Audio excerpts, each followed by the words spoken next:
प्रेम की वाणी से किसी का आदर करा है, सम्मान करा है, सत्कार करा है, तो उसका फल अधिक मात्रा में हमको मिलता है। लंकाधिपति रावण अपने भाई कुबेर के ऊपर आक्रमण कर देता है और कुबेर के ऊपर आक्रमण कर कर उसका पुष्पक विमान भी ले लेता है, उसकी कुबेर की नगरी भी ले लेता है, अलकापुरी भी ले लेता है।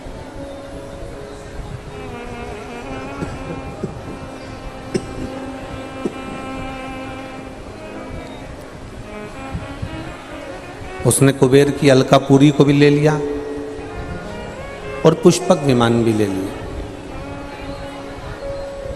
अब पुष्पक विमान लेने के बाद, अलकापुरी को लेने के बाद, कुबेर की नगरी को लेने के बाद में लंकाधिपति रावण उस पुष्पक विमान में बैठकर चला और कैलाश मार्ग से जब जा रहा था तो कैलाश मार्ग पर ऊपर से जा ना सका।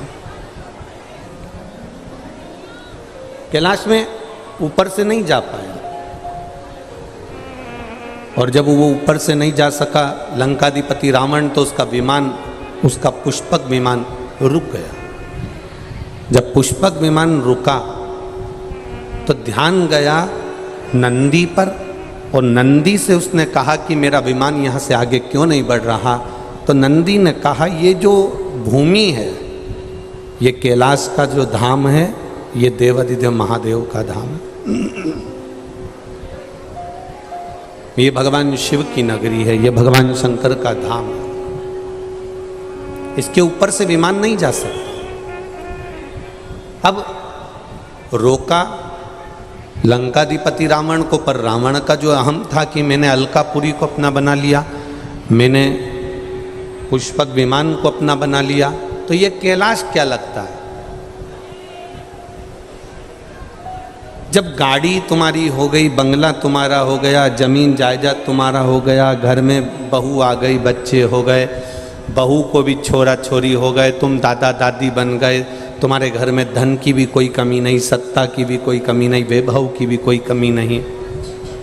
जब तुम्हारे यहाँ धन की कोई कमी नहीं है, गाड़ियों की कोई कमी नहीं है, वैभव और सत्ता की कोई कमी नहीं है, तो फिर तुम्हारे अंदर भजन की भी कमी नहीं होना चाहिए। उस भजन के बल को हमें बढ़ा लेना।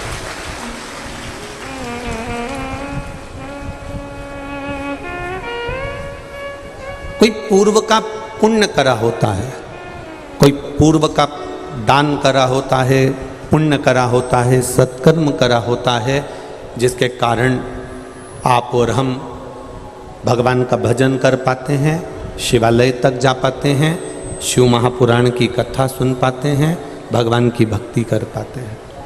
कोई हमारा पूर्व का पुण्य मिलता है जिसके कारणवश हमारे नौकर चाकर होते हैं, गाड़ी बंगला होता है, जमीन जायदाद होती है, सत्ता वैभव होता है।